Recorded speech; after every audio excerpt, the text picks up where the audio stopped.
हाँ जी, welcome back dear students to physics world. बेटा हम वेव ऑप्टिक्स पढ़ रहे थे, है ना। अब आपको धीरे धीरे पता भी लगेगा इसे वेव ऑप्टिक्स क्यों बोलते हैं।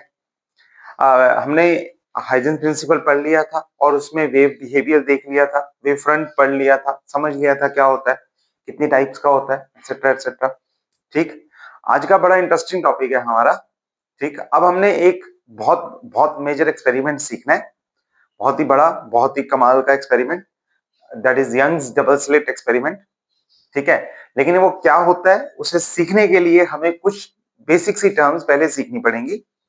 तो अभी मैं इस क्लास को दो पार्ट्स में डिवाइड करने वाला हूं। पहले पार्ट में हम सीखेंगे वो सारी टर्म्स, वो सारी चीजें जो यंग्स डबल स्लिट के लिए जरूरी हैं। और अगर वो हो गया तो फिर यंग्स डबल स्लिट में तो कुछ है ही नहीं, फिर तो समझ में आ गई बात। ठीक है, अगर जड़ें मजबूत हों, बेसिक्स पक्के हों, फंडे क्लियर हों, तो आर्टिकल समझना या कुछ भी कॉन्सेप्ट समझना मुश्किल नहीं है, फिर कुछ भी करना मुश्किल नहीं है। मैथ्स हो जाता है, थोड़ा सा मैथ्स होगा वो भी हो जाएगा। ठीक है, तो हम शुरू करते हैं। इंटरफेरेंस सीखना है हमने। इंटरफेरेंस क्या होता है? यंग्स डबल स्लिट एक्सपेरिमेंट एक बहुत मेजर एक्सपेरिमेंट था जो बहुत ड्रास्टिकली, बहुत मतलब सिग्निफिकेंट था, और उसने कुछ चीजों को ड्रास्टिकली मतलब एक्सप्लेन कर दिया था या चेंज कर दिया था सिस्टम में। ठीक है, जैसे न्यूटन की थ्योरी थी, वो इस एक्सपेरिमेंट के बाद डिस्कार्ड ही हो गई, छोड़ ही दिया लोगों ने कि वो थ्योरी गलत है। ठीक है, कॉस्टलर थ्योरी की बात कर रहा हूं। और ऐसे ही काफी इसमें चेंजेस आ गए थे, काफी बिहेवियर्स में हमें डिफरेंसेस पता लगे थे लाइट के, और लाइट वेव्स को समझने में हमें बहुत ज्यादा हेल्प मिली थी। ठीक, ओके, तो अब हम समझते हैं वेव ऑप्टिक्स में सबसे पहले हमारे पास हमने जो सीखना है वो ये कि इंटरफेरेंस क्या होता है, कैसे होता है, किसको बोलते हैं। ठीक, तो हम सीखते हैं बेसिक टर्म्स। तो सबसे पहले हम बेसिक टर्म में बात करेंगे सुपरपोजिशन प्रिंसिपल की। सुपरपोजिशन प्रिंसिपल, सुपरपोजिशन प्रिंसिपल पहले भी पढ़ा हुआ है आपने। ठीक है, और हम ये प्रिंसिपल वहां से भी पढ़ते आए हैं जो इलेक्ट्रिक फील्ड, मैग्नेटिक फील्ड में हम पढ़ते हैं। वहां पे हमने बात की थी वेव्स के बारे में, इसमें भी है। ईएम वेव्स जो है वो तो है ही है, जो आपने +1 में वेव्स पढ़ी थी उनके बारे में, उनपे भी ये आप हल्का फुल्का इसे समझते हो। तो क्या हो रहा है? सुपर पोजिशन क्या प्रिंसिपल है? प्रिंसिपल ये है कि अगर कोई दो वेव्स जा रही हैं और एक दूसरे के ऊपर सुपर इंपोज कर जाती हैं। अगर ये पहली वेव है मान लो, यहीं से मैं दूसरी वेव बना लेता हूं, कुछ ऐसी बना लेता हूं। ये दोनों वेव्स हैं, बड़े ही अलग बनाई है मैंने, कोई कोई स्पेशल केस नहीं लिया, एब्सोल्युटली जनरलाइज्ड केस है। ये दोनों वेव्स अगर आपस में टकरा रही हैं, सुपर इंपोज हो रही हैं, ठीक है, तो ये क्या होगा, इनका नेट डिस्प्लेसमेंट, नेट वेक्टर जो है, एम्पलीट्यूड वेक्टर है, वो किस तरह से काम करेगा? अगर आप देखोगे तो सुपरपोजिशन प्रिंसिपल ये कहता है कि जो इंडिविजुअल वेव्स की डिस्प्लेसमेंट्स है, y1 पहले की डिस्प्लेसमेंट, y2 दूसरे की डिस्प्लेसमेंट, उन सभी का वेक्टर सम लेना है। वेक्टर सम, ठीक है, मतलब डायरेक्शन का भी ध्यान रखना है, ऐसे नहीं कि उठा के जोड़ दो बस, डायरेक्शन का भी ध्यान रखना है। तो वेक्टर सम आपका of individual displacements of the waves is the total sum, the total is the net displacement of the wave after superimposition of multiple waves, when two or more different waves superimpose with each other, तो ऐसे आप displacement vector निकाल सकते हो। ठीक है, simple बात थी, कोई दिक्कत ही नहीं है। दो वेव्स आई, जहां पे एम्पलीट्यूड एक का ऊपर जा रहा है, दूसरे का नीचे आ रहा है, ये A1 है, ये A2 है, वहां पे आप क्या करोगे? A1 में से A2 को माइनस कर दोगे, जो भी बड़ा हो छोटा हो बाद में देखेंगे। ठीक है, मान लो किसी जगह पे ऐसे है कि एक एम्पलीट्यूड और दूसरा एम्पलीट्यूड दोनों पॉजिटिव है, ये A3 है, ये A4 है, वैसे मैंने गलत लिया है क्योंकि हम amplitude of the wave same रखते हैं ना थ्रू आउट। यहाँ पे पर ऊंचा नीचा बन गया तो कोई बात नहीं, मान लो कोई और वेव है, ये यहाँ पे A3 है, ये A4 है, तो यहाँ पे प्लस हो जाएगा, A3 + A4। दोनों नेगेटिव है अगर, नहीं यहाँ पे तो एक नेगेटिव एक पॉजिटिव है, अगर यहाँ पे ले लो ये भी नेगेटिव है, ये भी नेगेटिव है, तो यहाँ पे भी प्लस हो जाएगा क्योंकि दोनों नेगेटिव है। तो इस तरह से आप ले सकते हो। टोटल सम ले सकते हो। सुपरपोजिशन प्रिंसिपल क्या बोलता है, सीधा ऐड करते हो उठा के। ओके, तो अगर इंटरफेरेंस की बात करें तो ये भी सुपरपोजिशन ही है, ये भी सुपरपोजिशन ही है। इसमें भी आप मल्टीपल वेव्स को या दो वेव्स को सुपर इंपोज करते हो एक दूसरे पे, लेकिन वो वेव्स में स्पेशल बात क्या होती है कि वो कोहेरेंट सोर्स से आई होती हैं। कोहेरेंट सोर्स, अब कोहेरेंट सोर्स क्या होते हैं हम वो सीख लेते हैं। तो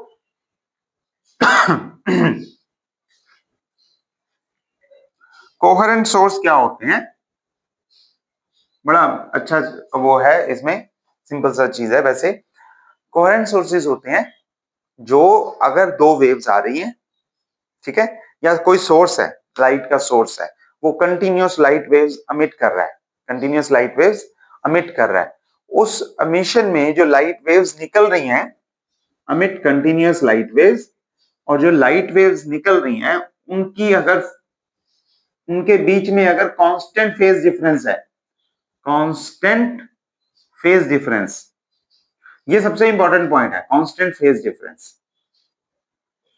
ठीक है, और उनकी फ्रीक्वेंसी भी सेम है, फ्रीक्वेंसी या वेवलेंथ जो भी आप बोलो वो सेम है, वो भी अगर सेम है, कांस्टेंट फेज डिफरेंस है, तो क्या होगा, उन सोर्सेज को क्या बोलेंगे, जो सोर्सेज लाइट वेव एमिट कर रहे हैं, कंटिन्यूअस लाइट वेव्स एमिट कर रहे हैं, और उनकी फ्रीक्वेंसी सेम है, वेवलेंथ सेम है, उनके बीच का फेज डिफरेंस कांस्टेंट है, तो उन्हें सोर्सेज को हम बोलेंगे कोहेरेंट सोर्सेज। वो एक दूसरे के साथ मिले हुए, मतलब एक जैसे ही है, कोहेरेंट है, ठीक है।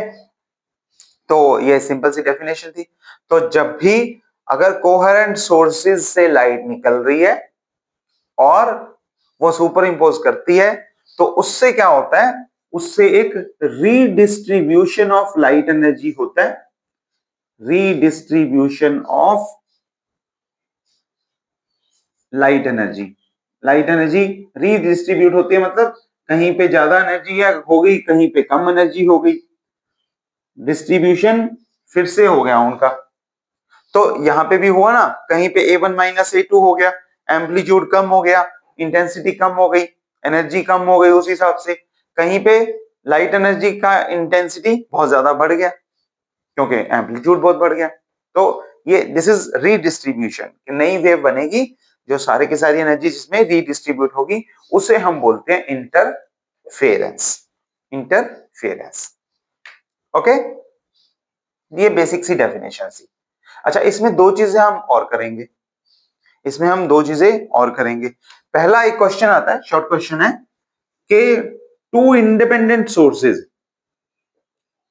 To independent sources can not be coherent, can not be coherent, क्यों?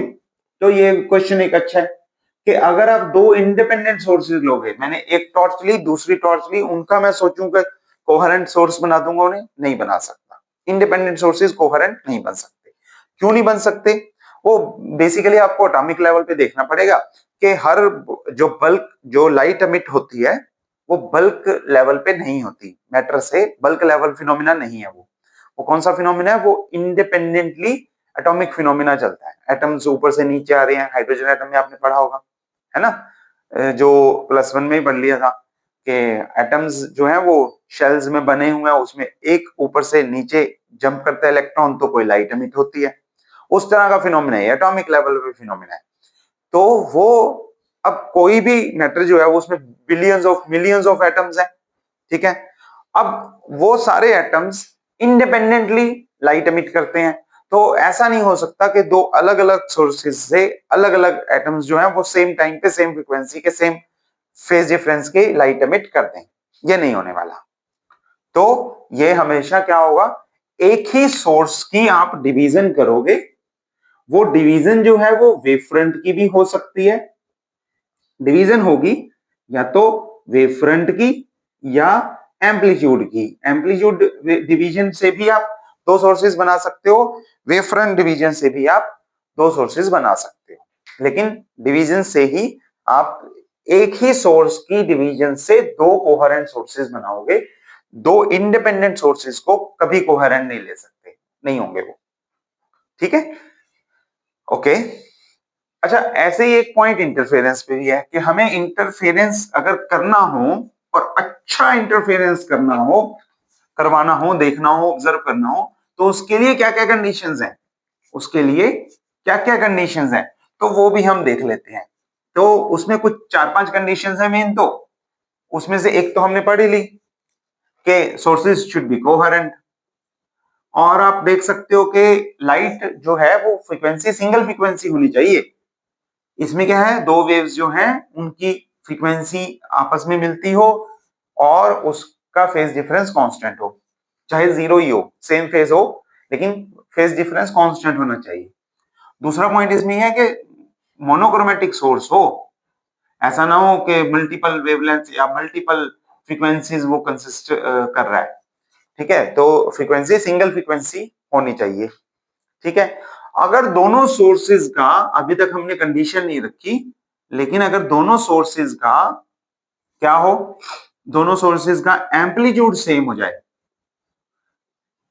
तो और भी मजे की बात।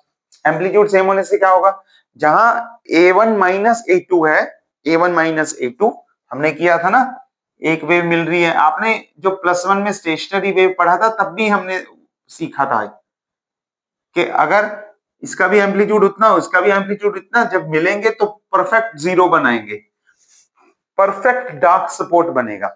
तो अगर एम्पलीट्यूड सेम होता है तो वो थोड़ा सा डार्क स्पॉट अच्छा बनता है, परफेक्ट बनता है, और नहीं तो लाइट और डार्क, मतलब थोड़ा सा ब्राइट और थोड़ा सा डार्क ऐसे रहता है, थोड़ा सा रह जाता है, नॉन जीरो वैल्यू आ जाती है।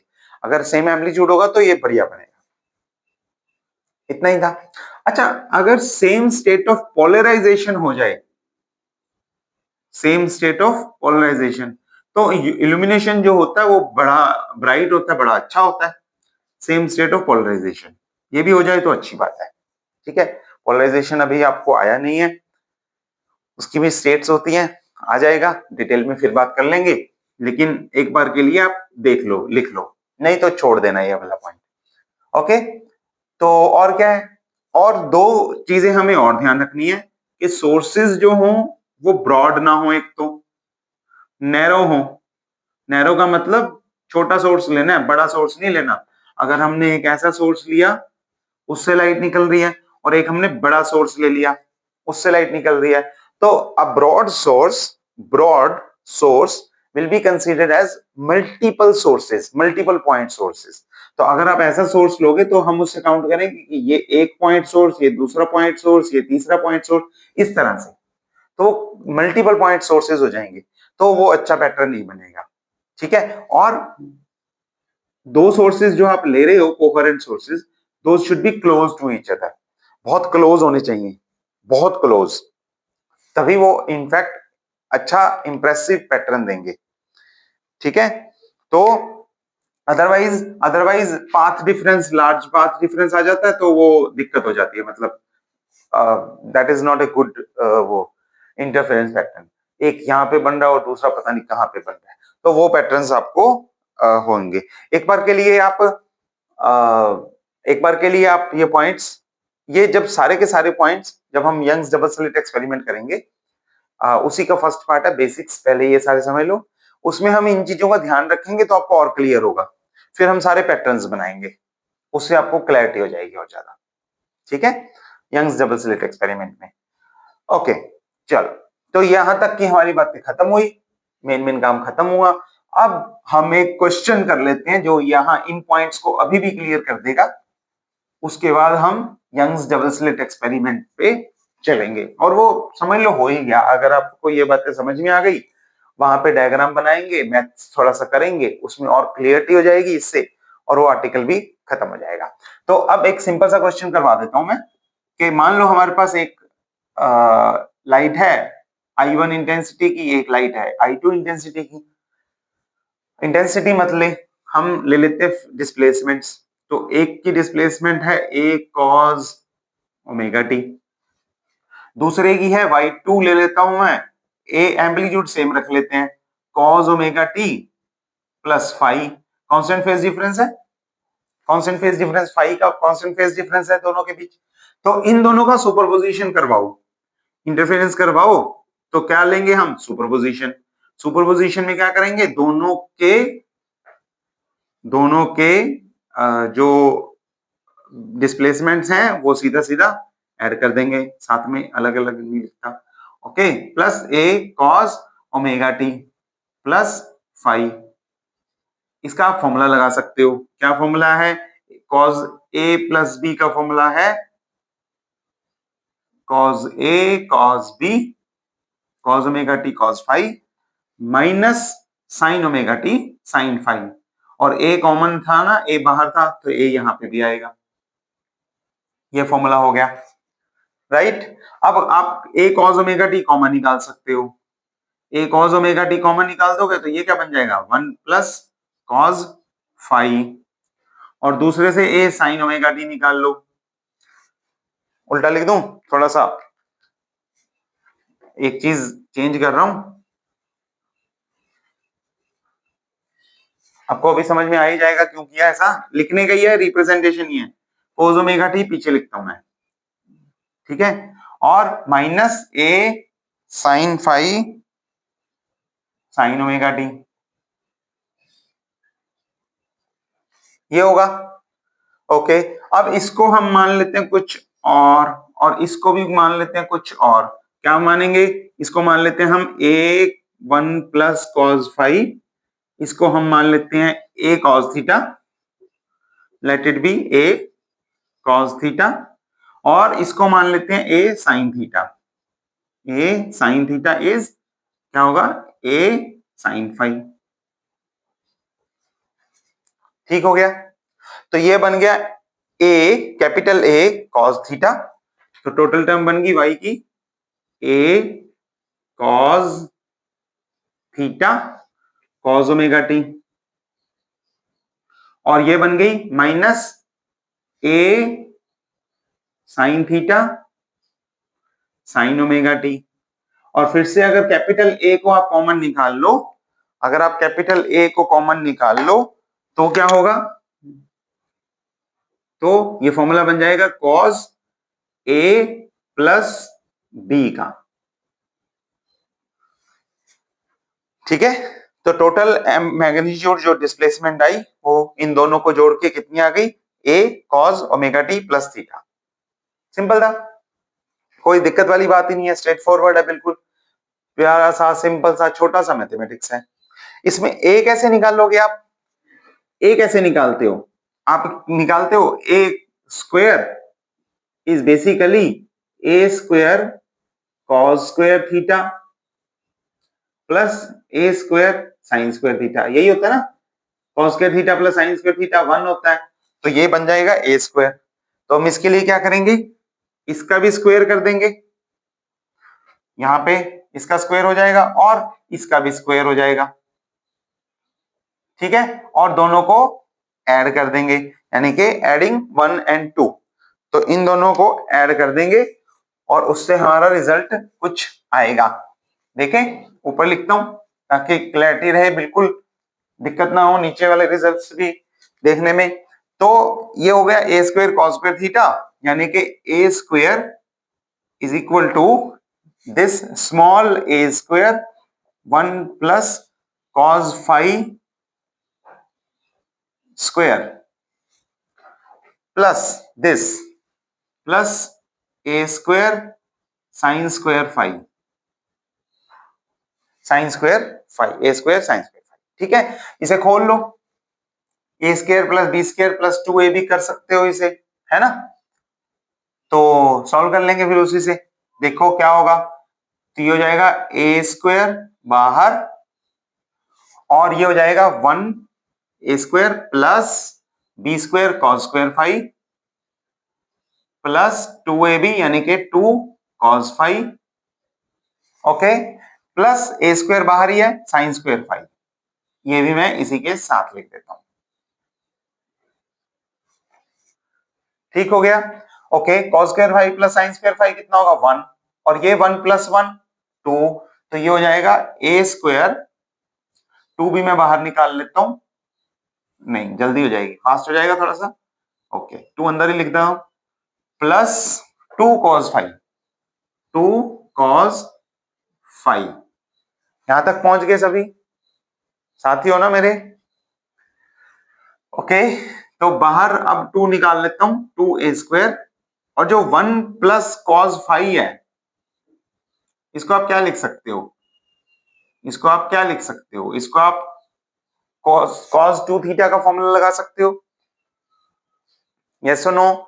कॉस 2 थीटा, कॉस 2 थीटा का फॉर्मूला लगाओगे तो क्या बनेगा? Cos 2 theta is 2 cos square theta minus 1। 2 cos square theta minus 1 है ना? मैं लिख दूं? लिख लेते हैं, पूरा पूरा लिख लेता हूं, तो उससे आपको याद आ जाएगा ट्रिग्नोमेट्री, जो आपने पहले पढ़ा हुआ है बहुत बार। ओके, तो फॉर्मूला हमारा है, मैथ्स में ही आपने किया हुआ है, cos 2 theta is equal to 2 cos square theta minus 1। जब यहां से 1 इधर ले जाओगे तो 1 प्लस cos 2 थीटा क्या बन जाएगा?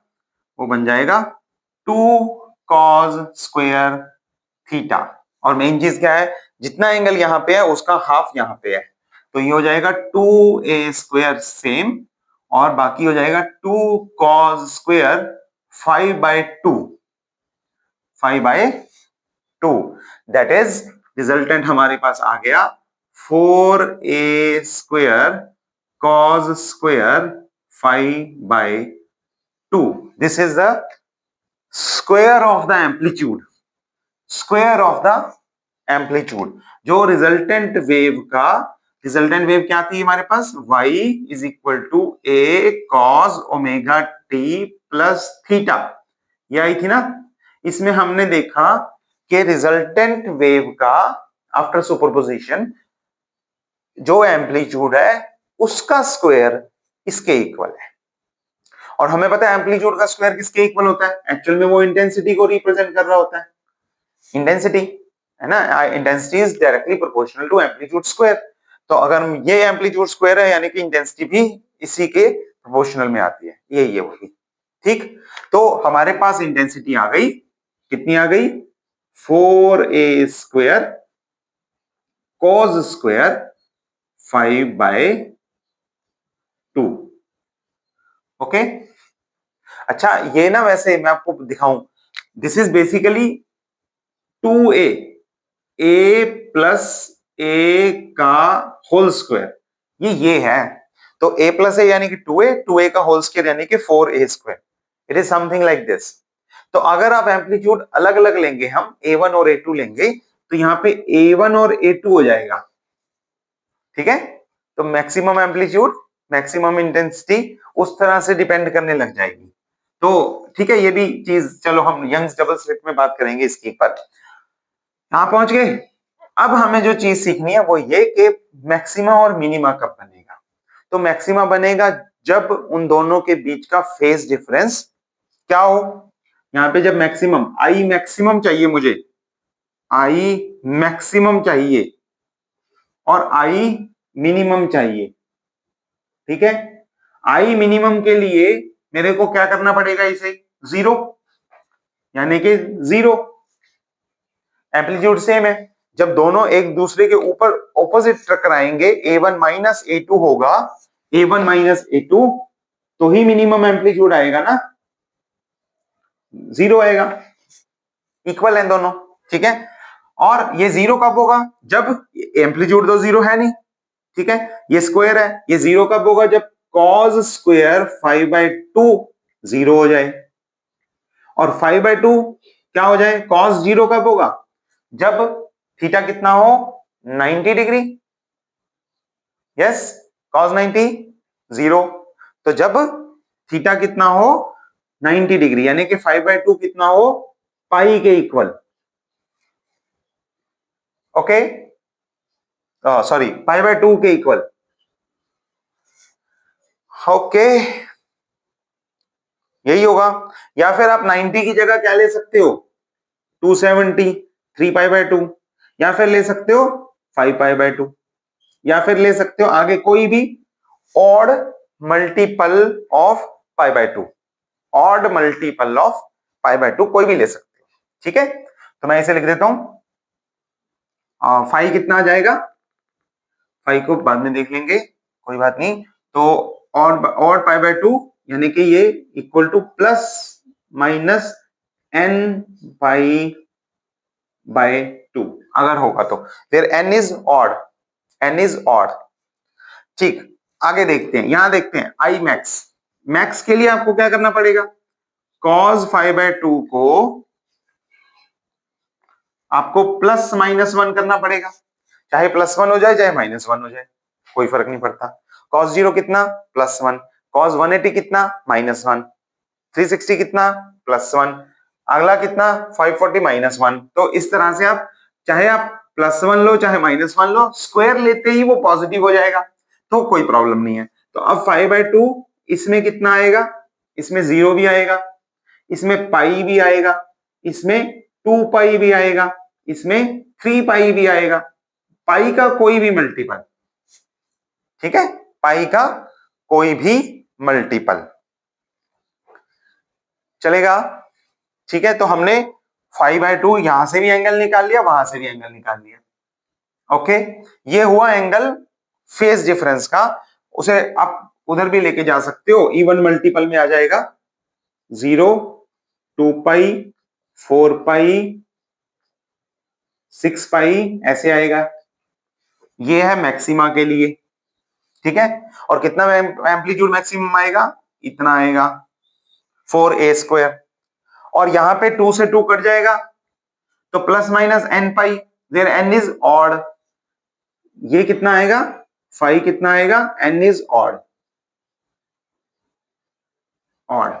तो अगर आप फेज डिफरेंस को ऑड मल्टीपल ऑफ पाई ले रहे हो, ऑड मल्टीपल ऑफ पाई, ठीक, तो क्या आएगा, तो आएगा मैक्सिमा नहीं मिनिमा, तो आएगा मिनिमा, यानी कि डार्क स्पॉट, डार्क, जहां एक वेव दूसरे के एम्पलीट्यूड को काट रही है, खत्म कर रही है, मिनिमम लेके जा रही है, अंधेरा कर रही है, इंटेंसिटी बढ़ा नहीं रही, कम कर रही है।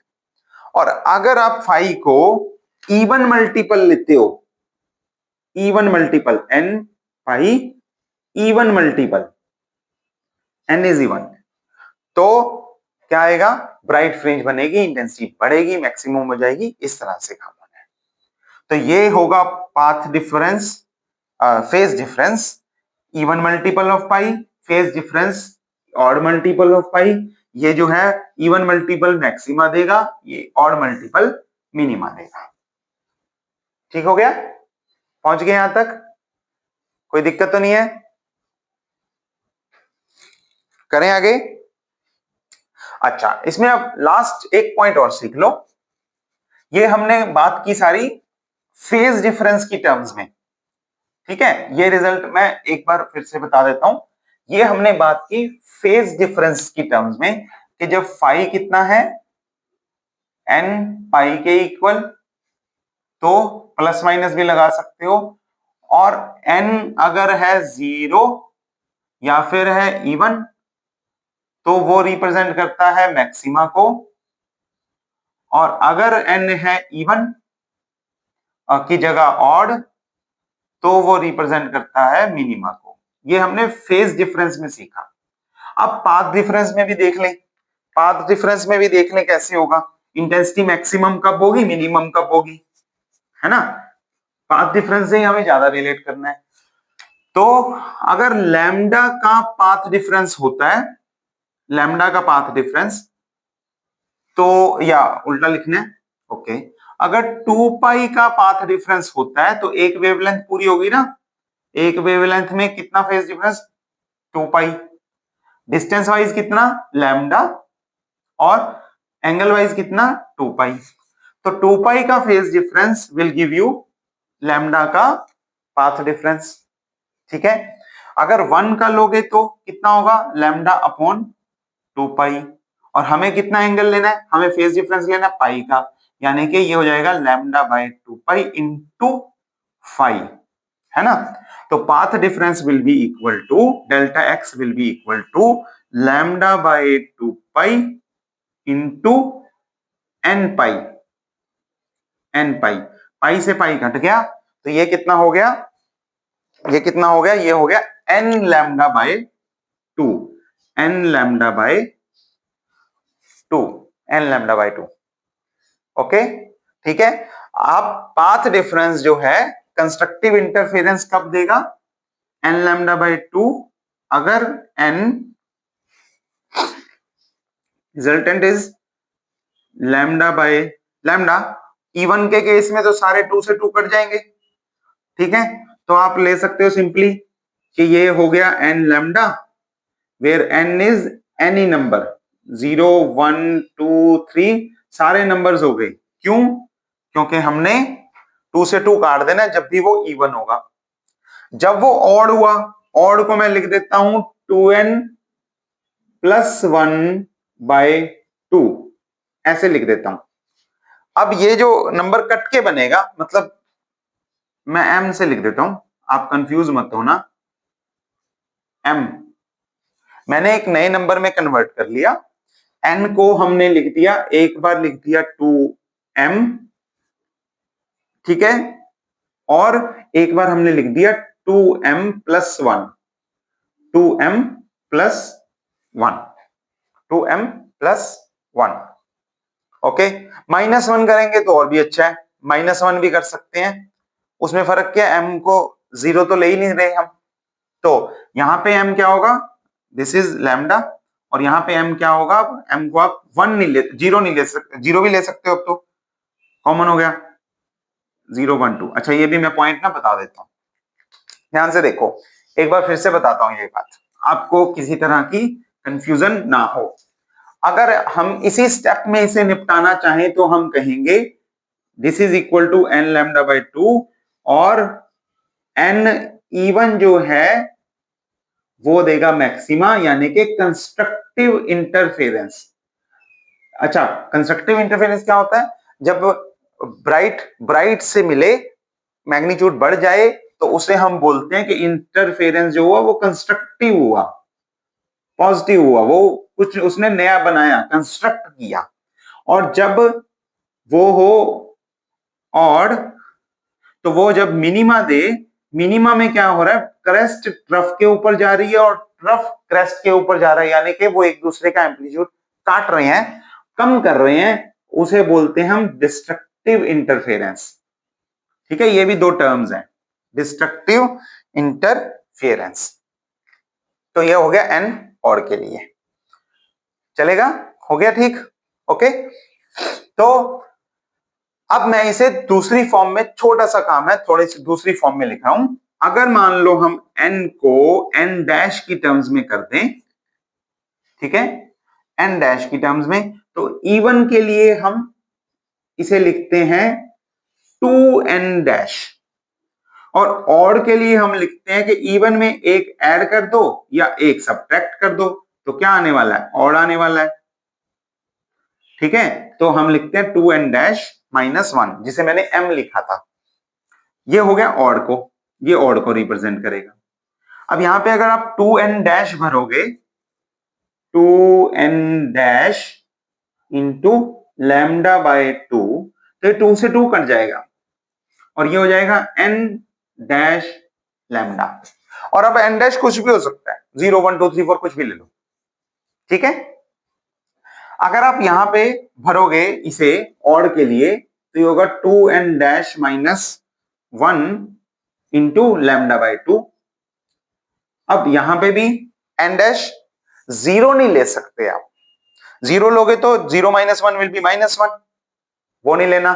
तो अगर आप n डैश को यहां पे लिख रहे हो तो 0 1 2 3 कुछ भी लिख सकते हो, यहां पे लिख रहे हो तो n डैश को लिखोगे आप 1 2 3, आगे कुछ भी लिख सकते हो। अगर आप चाहते हो नहीं जी मैंने तो एक ही n डैश लिखना है 0 से लेके सारा, तो यहां पे लगा दो प्लस, अब ये ठीक हो जाएगा, ठीक है। और फाइनली पाथ डिफरेंस की टर्म्स में हम बोलते हैं any multiple of lambda, any multiple of lambda is constructive interference, odd multiple of lambda by 2, odd multiple of lambda by 2 is destructive interference।